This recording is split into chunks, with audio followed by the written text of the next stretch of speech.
Hello, and welcome back to Unlocking Her Code podcast. Thank you for joining us on this journey of self discovery, growth, and transformation through personal stories and empowering conversations.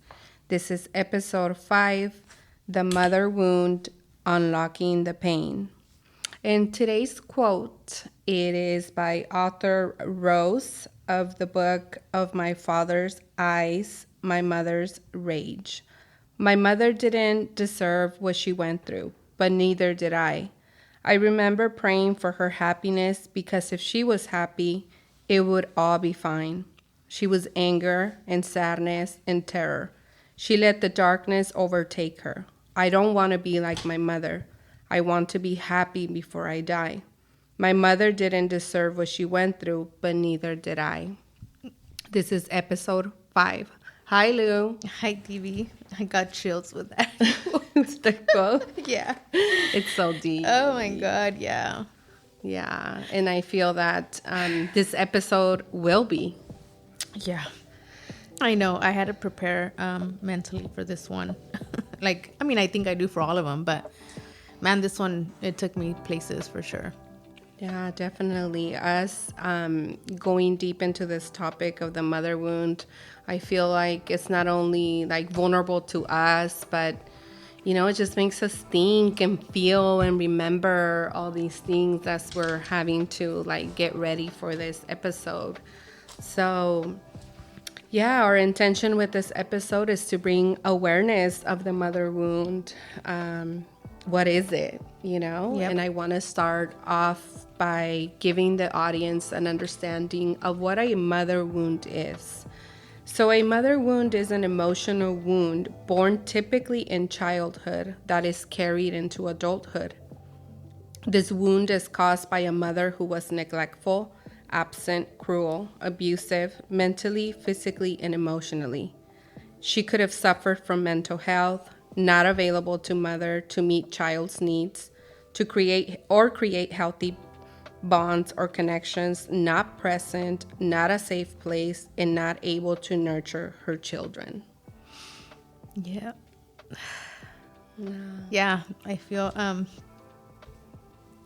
when, how I don't think I was really aware of that. I think we, as we start getting older, we start to realize, and some, not everybody, but we start to realize how our parents screwed us over or screwed us up, right? And this is like quote unquote, right? Mm-hmm. I'm just saying, at least for me, right? I feel at one point we get this like, dude, I'm all screwed up because of how I was raised, or this is how I was raised, and then there's those people that are like, well, I was raised this way, I turned out fine. Either too over focused on it or too in denial of what happened. It's like one or the other, right? And then you go through this like time in your life where you're just like, at least for me, I was like, I think I felt like rage. I was mad. I had resentment to them, like for them, for my dad and my mom, and I didn't really understand a lot of it. I had to do a lot of work. It took me to some really dark places. And then in order for me to understand it, and even as being a parent already, I was already a parent, and I was still like, it's all their fault. Like, I'm screwed up because of them. So now that I actually understand what the mother wound is, and where it stems from, and it's just really the unmet needs that we had as a child, and how all of this can have like a lasting effect on our self-esteem, our relationships, our emotional well-being.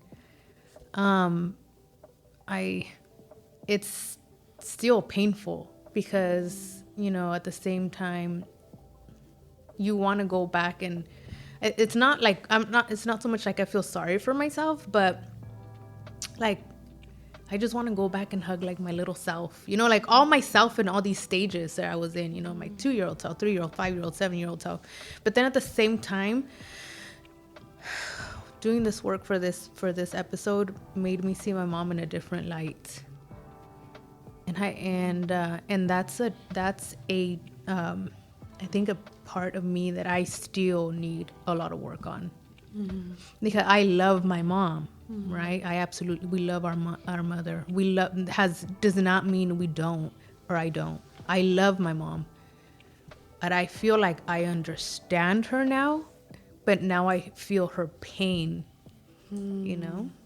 Yeah, and it's part of being on that process of healing this energy of the mother wound is going through all the steps, right? Like first finding the information, then allowing ourselves to just feel the pain that's there, like, and also embracing our inner child through the whole process. Because as we're viewing and come across all this information, a lot of the inner child wounds tend to come up, and it gets pretty emotional. Like the process definitely, it's not an easy process. And after even like writing that quote, I feel like that definition of the mother wound, what pain comes from that, from having a mother who was emotionally available. So I wanted to touch on what you feel that your mother wound inflicted in your life, like what kind of pain we went through because of this wound, right? Because of our mothers not being in the best position to mother us at that time, right? They obviously gave us the best they could with the tools they had, right? But which is the positive side of it, that we could see that we could understand, okay, well, yes, my mother took me this far, but there's also a shadow aspect of it, right? There's also like a lot of pain behind it, even when we came into the realization that, yes, my mother's also human, and she also has gone through her own, journey. Yeah. And what we're trying to really go into is like how that has played in our lives. Yeah. So like, I think that's why we chose this topic. Because I feel like this, in order for us to be able to move forward, to heal, that's a huge part. I mean, how big is that?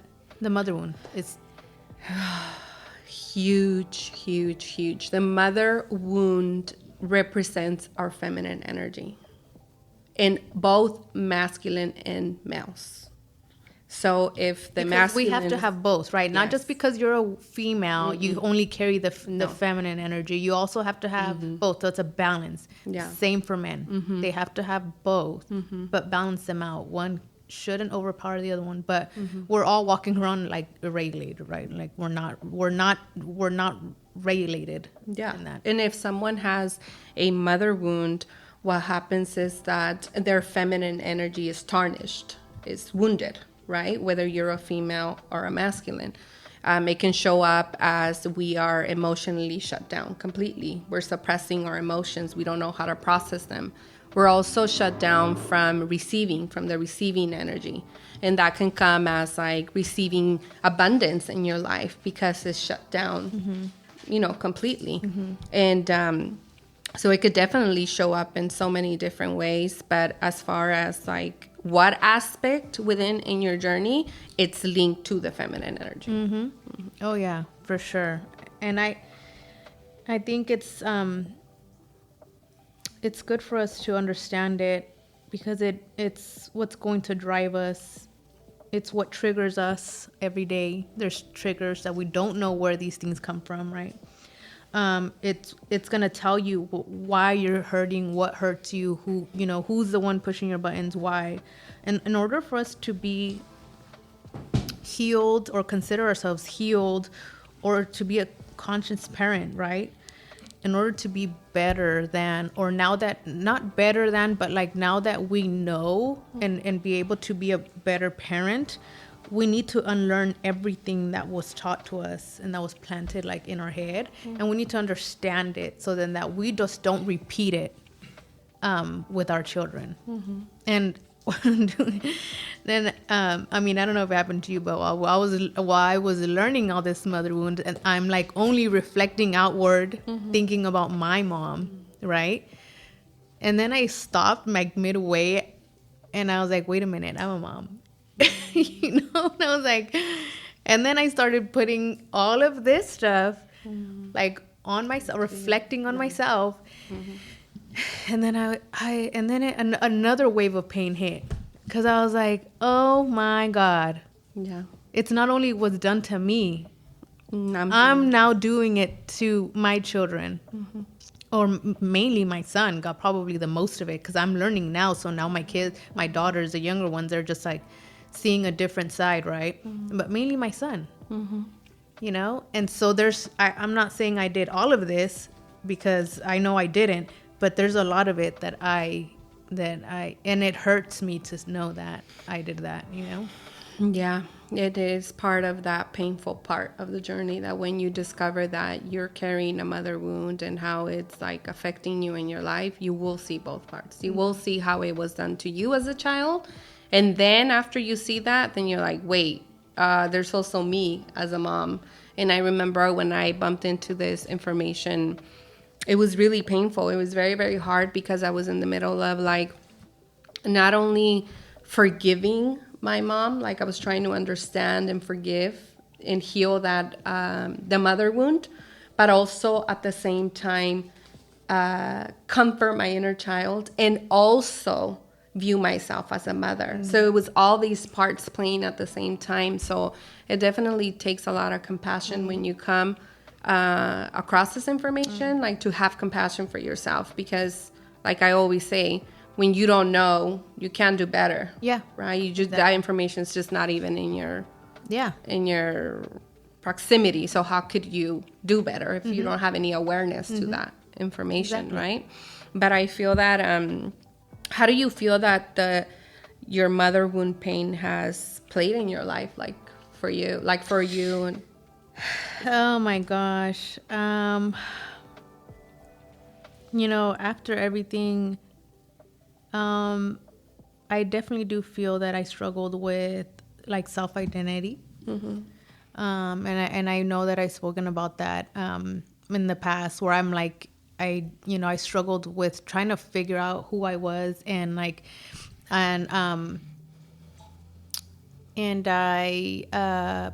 kind of seek that in everything outside of me. You know, I seeked like that in my relationships, or it affected me in my relationships big time. I feel like I followed in a lot of my mom's footsteps in things that I didn't want to be like her. So I was the complete opposite of her. I was trying to be the complete opposite of her, but I was still mimicking a lot of things of like hers, of like victimizing myself, or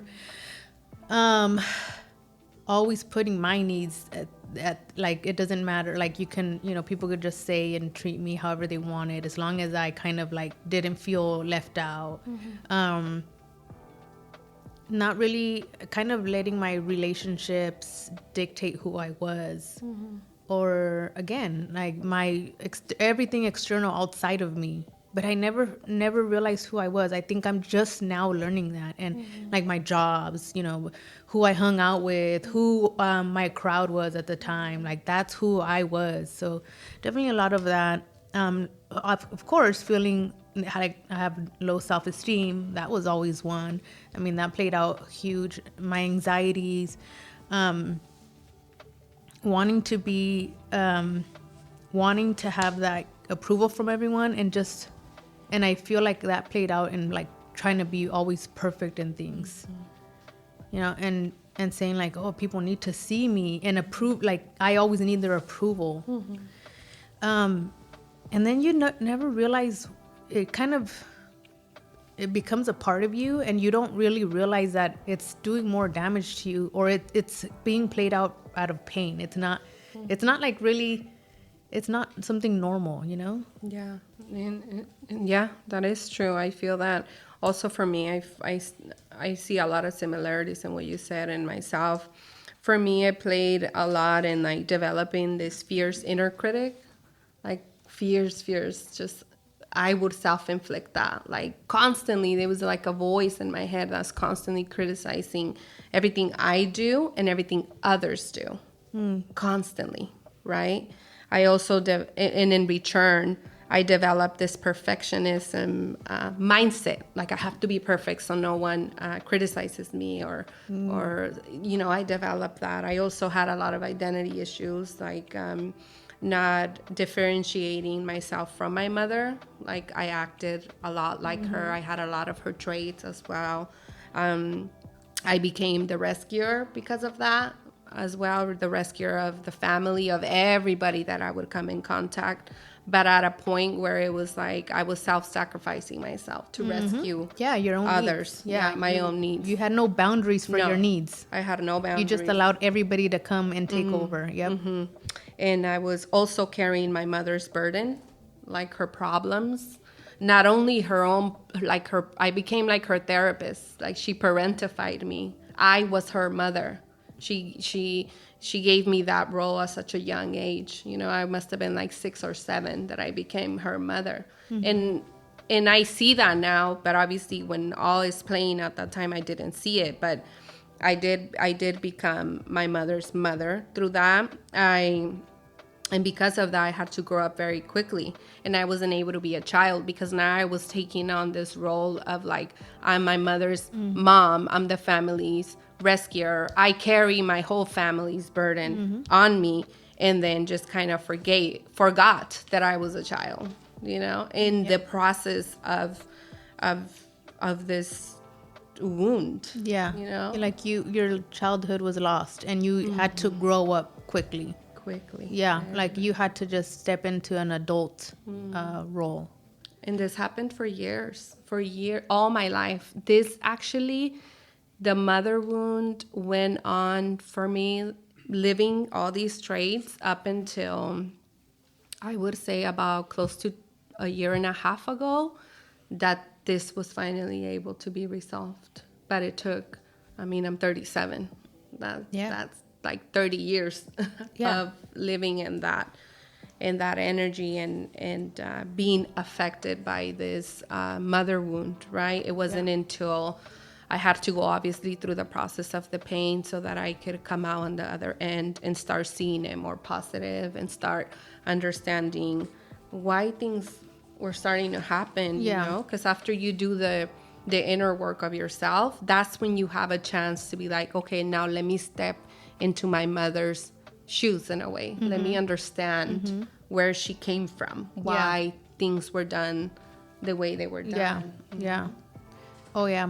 I feel that you mentioned like how many years it's been, and then you really go back and you think I feel like I always say this, and I feel bad when I say this, but it's so true when I say, it's a blessing to be able to have this self-awareness, because there's people that are going to come into this lifetime and they're going to leave this earth. But they're never going to have that self-awareness ever.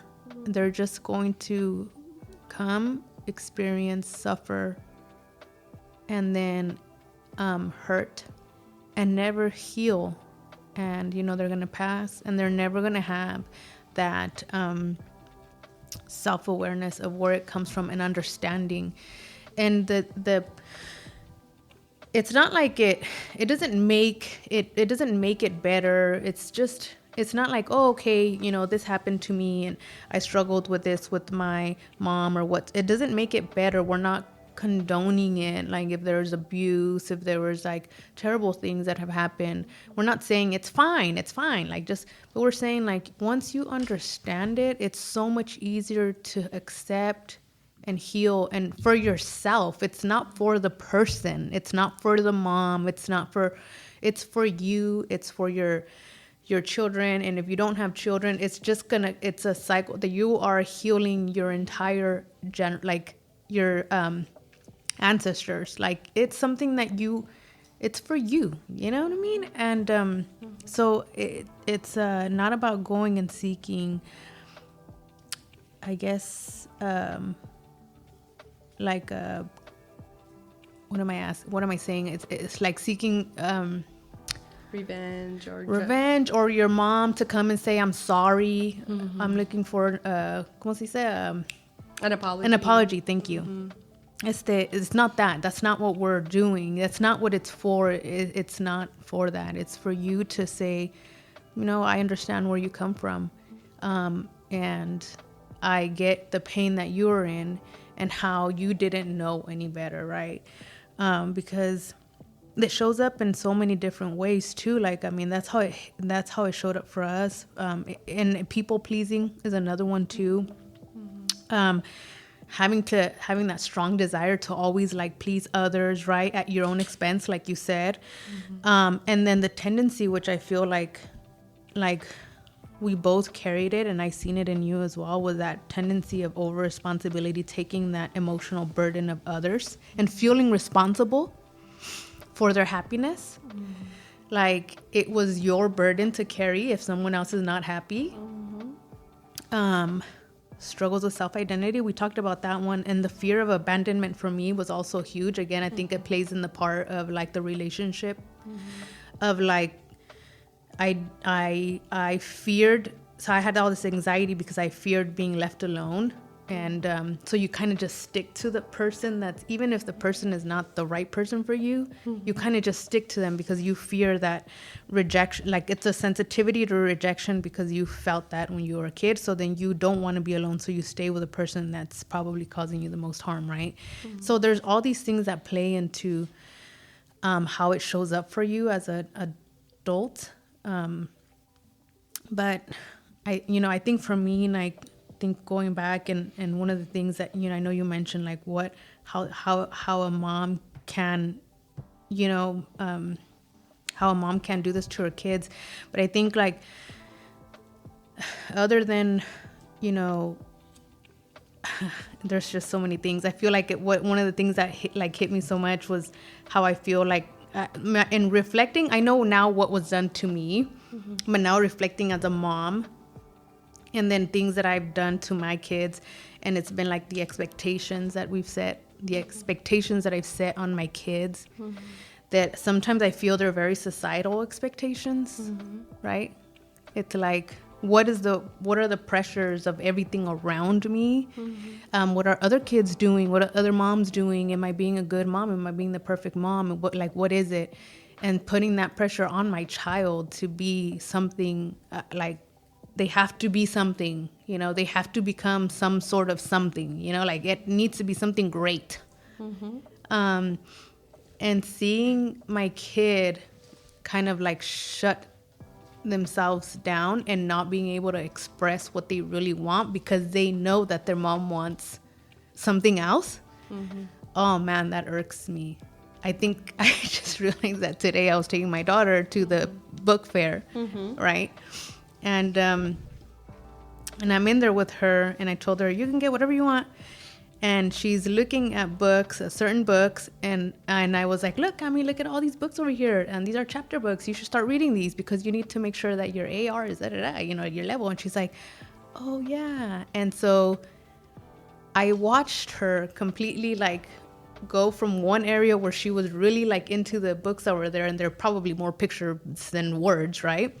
And so then she comes over here and she's just staring at the section where I told her to look at. And she's just kind of like, okay, like, yeah, this one looks good. And then I was like, get whatever you want, whichever one you want. But I could see her that she was like, well, I need to take like one of those that you said you want me to take.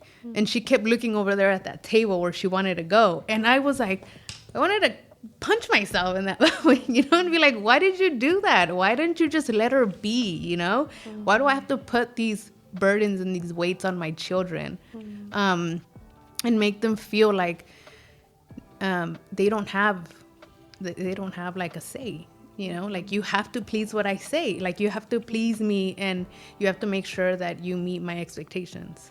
I think that's what when it comes to me wounding my own children, that's definitely one that I'm doing. And then being like, at the beginning, I was really emotional, unavailable, like emotionally, forget it. And that's because that's what I was used to. There is no emotions for me, for us, for my siblings. Maybe my younger one got the most of it, my younger sibling, but None of us, really. It was like hugs were weird. You just didn't ever get a hug ever. A kiss, maybe my dad, whenever he came home. That's if we kissed him. But other than that, it was nothing. There's no, nothing. There's no, like, none of that. That was non-existent. It just didn't happen. It didn't happen. And that's how they were raised. So for a long time, I was mad about it. And how it affects you in your relationship is crazy. Really, really crazy. It's I mean, in our children is one way, and in our relationship is another way, right? With our children, what I notice is we teach them how to protect themselves all the time. We teach them how to protect themselves instead of teaching them how to thrive. Like, I teach my daughters how to guard themselves, how to close their hearts, and how to have protective walls just in case something goes wrong. But I noticed that I wasn't teaching them how to, like, process their emotions, how to feel their anger, feel their sadness, feel in general, right? I just became this person that was teaching out of fear, out of my own wounds that I was carrying from my mother, right? Like, you're already building walls for them. Yeah, like be careful with this and be careful with that, because if you do this, then that's going to happen. And like, just preparing them supposedly. But instead, what I was doing was just teaching them to live protected, closed, instead of living open and thriving, because that's how I was taught to view the world, right? And I think that was really eye-opening. Also, one of the other sentences that was huge pivotal for me when I read this in one of the books that I read, because there's two specific books that changed my life completely when it came to parenting, and one was with Dr. Shefali, Conscious Parenting, and then the other one that we bought together, the children of unemotional available parents. The children of emotionally unavailable parents. Yeah. Those two books changed my life. Yeah. They changed my level of maturity in my brain. I got to see that I was emotionally still very immature, not at the 37 or 36-year-old that I was still stuck in a very young brain. So then that helped me raise my matureness when it came to that. But one of the quotes that I read was that the mother's voice becomes the inner critic voice in our child. And when I heard that quote, it shook me completely, because I was like, everything that I say to my child will play in their mind forever, the way my mother's words have played in my life. So then when I discovered that, I obviously felt so much pain because we go through those emotions, like, oh my God, what have I done? And that's the first instinct, to feel pain. Yeah. And but obviously once we come up with that information, it's again, having a lot of self-compassion is important. And I feel that how blessed our children are, that we are the generation that is learning to reparent ourselves, that is brave enough, thank God, to feel our emotions, to learn about emotions, that we're learning. We're on that path, right? We have an advantage that our mothers didn't. And that's where I began understanding, right? I began understanding my mom, because I started putting myself in her shoes. I even sat down with her and asked her, tell me what happened in your childhood. And she told me the stories. And just hearing one story, I couldn't even bear the pain of that story, right? So I began understanding why she was carrying her own mother wound, right? That she passed on now to me. And now I'm in this place where either I pass it or I break it, right? I was in that position. So understanding her pain really became pivotal, to my whole journey when it comes to being a mom. and yeah, just understanding why our own mothers are wounded themselves, right? Why they, and this could come in many ways for mothers, right? It could come from their own upbringing, from their own childhood trauma, the belief systems that they were taught to believe, the anger they had to survive, the rage they had to survive, being constantly on survival mode, you know? Like, I know my mother came from a very, like, poor town, no food, no money, severe abuse, forced to be in a role that they probably didn't even want to be on, right? Had no help, not aware, they were not conscious, and abandonment, a lot of that, right? So when I began understanding my mother's journey, I could see her as a human. Like, I took the title of mother, and I just seen her as a human, as another woman that's here on earth, that has her own journey, that has lived her own pain and her own trauma. And how could I blame her? Like, if I would have lived under the same circumstances that my mother had, I probably would have turned out the same way. So who was I to continue to judge her because of the disadvantage that she had, right? And even when she had the disadvantage, she still somehow found a way to create enough room to create opportunity for me. So, like, how big is that? That even them in their own traumatic world, they still found a way to come here, you know, to America, to bring us here, to give us a different life, even when they come with these harsh backgrounds. You know, they still found this way, this opportunity, and made room on top of everything they were, like, carrying, you know, since children. And when I just went down that road and I sat there and I was like, okay, I'm going to put myself in my mother's shoes. I couldn't even mentally.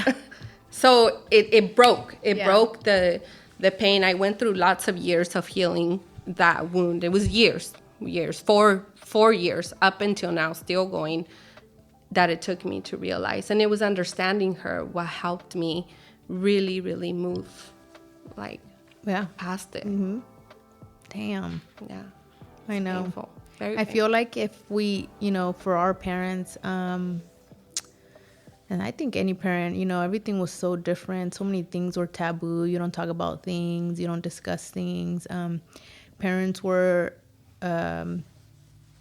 you know, for us, we were kind of like left to fend for ourselves. But you can only imagine what they were like, you know, if we think we had it. I could only imagine how, you know, so many things have been evolving since. So you can only imagine what they've gone through, you know. And this is, if your parents had their parents, you know, for a long time, just even that even that alone can be a blessing in itself, right? But like, for example, my mom, you know, she lost her parents at a very young age, so she didn't have that.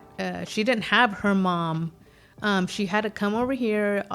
Same thing, you know. I think my dad, like, they say se la robó, took her, like, I want to say 16, and then she just kind of, I mean, had to be a wife. And then she comes over here, you know, has my oldest sister before she even turns 20, and then just has kids. And her, you know, her mom is like, she just had to grow up.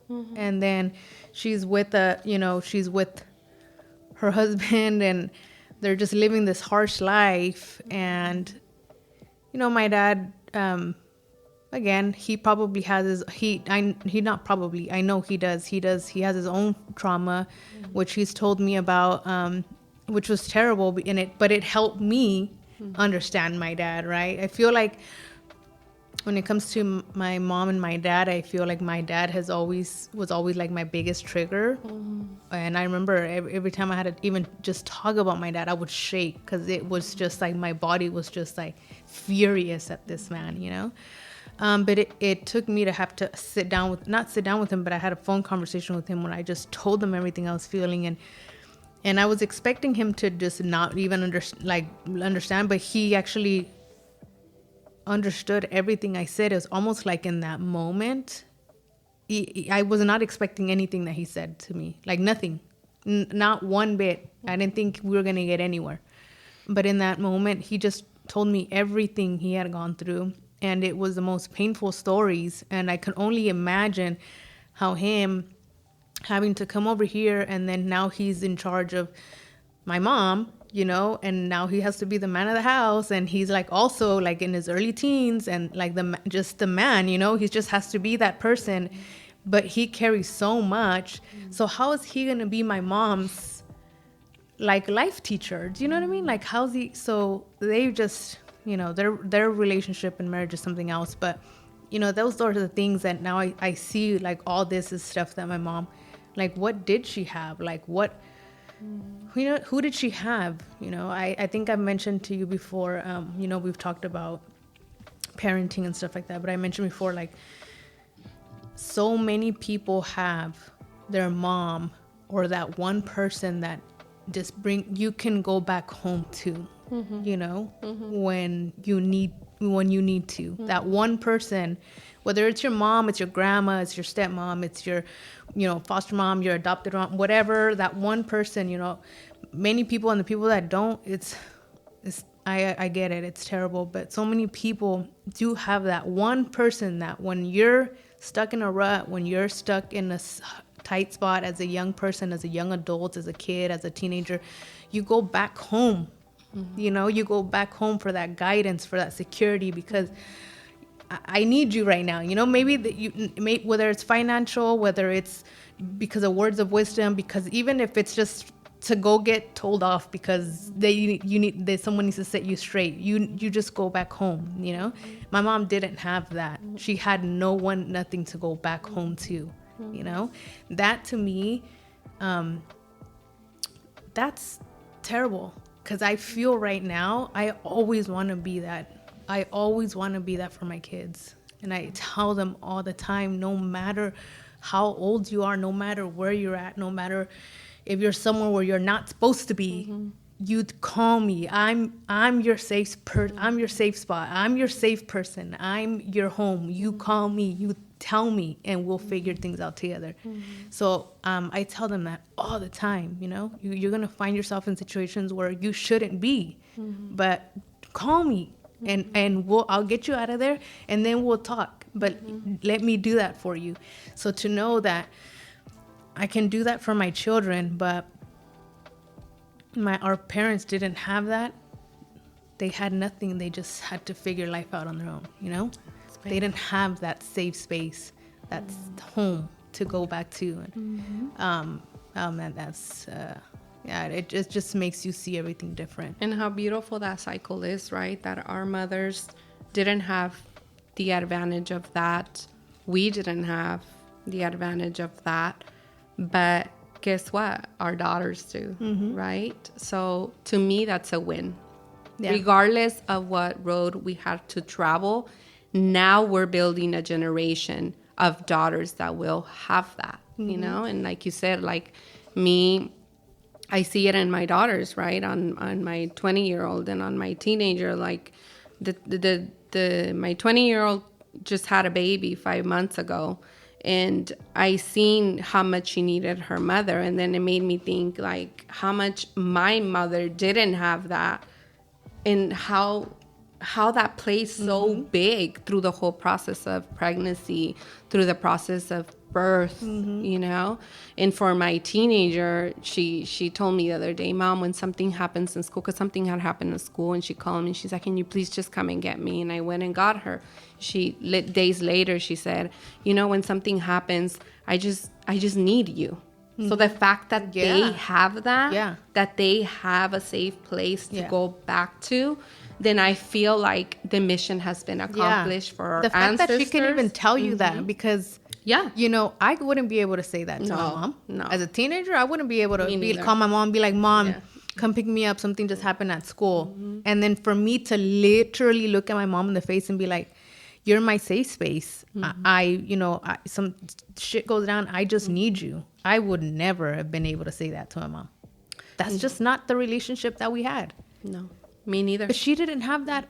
She had it worse than I did, and she didn't have that either. So, you know, like I said, for a long time, if I think from like my 20s through like maybe I think I'm starting to heal that maybe like 2 years ago, where I started to start seeing them. I had to start seeing them differently because it was too much anger fueled me with my parents. I mean, I loved them. I could be with them. I could go in the same room with them. I could, you know, but it was way too much. Yeah. You know, and so how do I what can we expect from, you know, how do I expect anything different? And it's still certain things that I've learned to set boundaries with my parents, because I can't change who they are, right? My mom, I can't change who she is. And what she can still learn, and my mom has came along a lot, right? I mean, now that she has grandkids, I hear her say things that she would never have said to us, right? Never in a million years. Not only like on the emotional side, like showing love and affection, but more on the like, well, like, yeah, no, you have to do what you need to do to be happy. You know, my mom, I'm telling you, I think like in the moments where I needed my parents the most, but I was, now that I'm old, and then now that I'm older, I'm not old, okay? Let's make sure that everybody understands that. She's a very young old woman. Well, thanks, Stevie. You're going that way too. But no, now that I'm older, yeah. And I've gone through very tough times, right? Like my whole year, like last year that I went through like this really tough depression moment. Having to sit down with my mom and tell her what I was feeling. I mean, I was boiling with emotions already. I just couldn't, you know, for maybe a month or two, I didn't tell my family anything what was going on. Like, I didn't even tell my family that I was not working. But they were like, why are you always home? You know, like, I know you work from home, but like, what's going on here? So finally she came over, my mom, and she's like, you know, asking these questions like, oh, and how's work? And, you know, and I'm like, I know that she wants to know what's going on, you know? But I was already like, I was in such a dark space, I couldn't hold it in anymore. Yeah. And I said to myself, well, here you go. You're going to tell your mom exactly what you're feeling. It's about to come out. Like, it's just about to explode. But be prepared, because your mom is going to let you down. She is not going to tell you the things that you want to hear. I don't know what she's going to say to you. So just be prepared. So I mentally prepared myself while I was just unleashing everything I was feeling. And then my mom, she just said every single word I needed to hear. Everything she said was like the warmest hug she could have ever given me. Everything she said, she just telling me like, everything she said, it's almost like God just said, I'm just going to sit here and just speak. I'm going to speak for her, you know, because you need it, you know? And I was so surprised to hear my mom speak those words to me. Like, I needed all of that. Like, it almost like fixed everything. It healed every part of my childhood and my kid, like everything. Like she finally saw me and said, I see you. I see the pain that you're in, and this is what you need to do. This is what we're going to do. And so I feel like that for me was so just the most amazing moment from my mom and I. We sat on that table and we discussed emotions, we discussed feelings, things that we've never done before. And like, it took us 39 years at the time, or last year. But I was so thankful for that. That's what I know. Like, my mom is growing, and she's stepping outside her comfort zone. She's stepping outside her beliefs, because my mom is also a very religious person, right? And she didn't bring any of that. Like, it was her raw, just, I'm your mom, and let me just wrap you, you know, and hug you right now. And oh my God, so I'm so thankful for that. But it made me realize, like, you know, at her age already, people can still grow, people can still learn and unlearn, right? A lot of it is unlearning, right? Unlearning, and not just saying because I was grown and I was raised with these beliefs that this is what it is. Like challenging your own beliefs, and for her to be able to say, no, you know, I know people say that. I know that we're used to this. And I know that, you know, we were raised this way, but it doesn't have to be that way. Just to hear her say that, I was like, thank you. Like, thank you. Because more than anything, at some point, we always still want our parents' approval. And for them to be like for them to tell you it's okay. Do what you need to do to make you happy, you know? Such a gift that she's been able to arrive to that place, that she's becoming a safe place for all you guys at this age. Like, how wonderful. That's a beautiful gift to have. I truly hope that all of us get to experience that at one point, and that you were able to experience that just when you needed it the most. I think that's like the most beautiful thing. And like I said, it's been a journey to arrive there. But I think it's a path of just beautiful things, that like just a lot of how could I say, like a path of such beautiful awareness that comes out of like all the pain that we lived, you know, and that she's there and that she was able to say all those things. It's really beautiful. It's crazy. I feel for people to understand when we say, like, even pain, you can see the beauty in it. You know, when you're in the midst of it, it's hard, right? People are probably like, they're going through it right now, they're saying like, you guys are full of shit. How can you say that any of this that I'm going through is beautiful? But when you have that like that awareness and that clarity, and you're like, you know, I'm not going to be in this spot forever. Like, I'm really not. Something at the end of this darkness is going to be, it's going to be so beautiful, because one, I'm going to learn something. I'm going to learn something about myself. I'm going to come out stronger.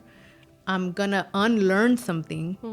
And it's just a lesson. At the end of the day, it's going to give you something. It's cracking open for something else. Something else more amazing is going to happen than where you're at. But you have to see the gifts in it. You have to see the beauty in it and just fully accept it. And being able to go back and saying all this pain, all this stuff, all this, you know, they were emotionally unavailable, all the criticism. They criticized everything I did. They were never there. They're always too busy. They were, you know, they neglected it. Or abuse, physical abuse, which is terrible, right? I mean, unmet needs, or they had too many expectations, all of that. It is extremely, extremely painful as a child, and we carry it. But being able to understand it and then have self-awareness and then learn to heal from that, man, it just makes you, first of all, it makes you who you are right now, right? And if without any of that, like, what would you have been? Yeah, and it changes the generation as well. One image I got as you were speaking is like mothers that come from this place and that been able to generate a different generation out of that pain. It reminds me of like the oysters that have the pearl inside. Oh, yeah. Right? You open the oyster and you find the pearl inside, even though on the outside, it doesn't look nice, right? Yeah. But it's the same journey, right? It's like the journey of finding that pearl inside that changes all generations, because when we open ourselves to healing the mother wound, we are changing generations. We are healing 7 generations forward and 7 generations backwards. This is touching our mothers, our grandmothers, our great-grandmothers, and it's touching our daughters, our granddaughters. Like, what we're doing is super powerful. Like, when we give ourselves the space and the permission to heal the mother wound, it is rewarding to all generations that came before and came after, right? Like, even like I think of this with my daughter that had her baby, right? My grandma, I was the first daughter, so my grandma wasn't able to hold me because she passed away when my mom was pregnant, right? And now my daughter gets to have a baby, but I get to hold that baby and give her all the kisses that my grandmother didn't get to give me. So how is that journey not a blessing? Yeah. Yes, it's been painful. Yep. But there's beauty in that process. And I feel that before we go on to closing this, episode, some steps that, if do you have any steps that you like to share about how to heal the mother wound? And I have a couple. I think for me was really self-reflecting, right? Like understanding me, because it always has to start with, I mean, the only way you can actually heal is if, like, looking at yourself, right? Looking at yourself, being aware of what you do and why you do it, and what triggers you and why it triggers you, and all of that it came from self-reflection, and then acknowledging what the mother wound was, like accepting it and not thinking it's some fake BS again, like, oh well, I was raised like that and I turned out fine, letting go of that belief, because then that's far from true, and then doing like the inner child work, which I think that is, I mentioned it before, you've helped me experiment that, and I love my relationship that I have now. When I go back and I look at myself and I look at myself in these stages in life, and I can go back in that time and then just embrace my inner child whenever I feel like it. And how it's made me feel has been just amazing. And definitely learning about my parents, like learning about my mom, learning where she comes from, how did we get here? That's definitely how I started healing from that. And it's led me to also be like a more aware mom. Yeah, it's all tied in together for sure. Some of the ways that it's helped me is, one, by having compassion, not only towards myself, but towards my mother, understanding her journey, like really diving in and understanding why she is who she is, why she acts the way she acts, because this helped me see my mom as a human being, not just as my mom, mom who should have been A, B, C, and D. Yep, exactly. She's also human, right? So it helped me see her as a human. Setting boundaries, that was crucial for me, because I couldn't be her therapist. I couldn't be her rescuer. I couldn't be the person that she calls at 11 o'clock at night that she's asking for me to fix her marriage. Like, I cannot be that person, because that's not healthy for her and not healthy for me, right? If I fix her problems, how could that help her? So I had to also set really healthy boundaries, do a lot of inner child work. And one of the aspects that was important that I learned earlier was that one important aspect of healing the mother wound is to go through the process of differentiation from our own mother, like becoming autonomous, us thinking for our own selves, like, and giving ourselves permission to understand that we are our own selves. We're not our mothers, we're not our fathers, and detaching as our own being, so that we can ground our existence on earth as our own being, without being attached to my mom's identity and to my father's identity, and just letting go of those cords that have us attached, and those processes have been life-changing to move forward with this pain, and also giving myself permission to love her. Before, I didn't give myself permission to love her, because I said, if you've been so this and this and that to me, how could I love you? Now I've gave myself permission to love her exactly for who she is. And I understand that even if there's conflicted feelings or experiences, it's okay to have my feelings about certain things, and it's okay to love her.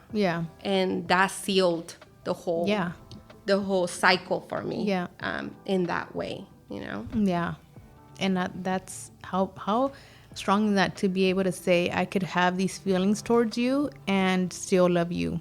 Because I feel that how many people would say, no, I'm mad at my mom for doing this. I'm mad at her. I still resent her. I still hate her. I still dislike her. Or whatever they might say, right?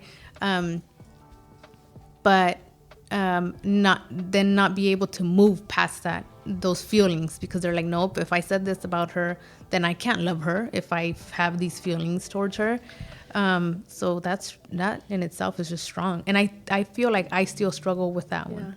And little by little, Yeah. you know, and even that point that you're making is, now it's not your mother inflicting the pain. Now you're self-inflicting that pain because you're not giving yourself permission to love someone that you were naturally born to love. Mm-hmm. You're going against your nature, which is to love the person that gave birth to you. You're saying no, because you did A, B, C, and D, and you're rejecting that energy. You're rejecting your mother, and now you're just inflicting more pain. Yeah. Now it's not them doing the harm. Not them anymore. Now it's you. Mm-hmm. Now it's all yours. Yeah. Mm-hmm. So.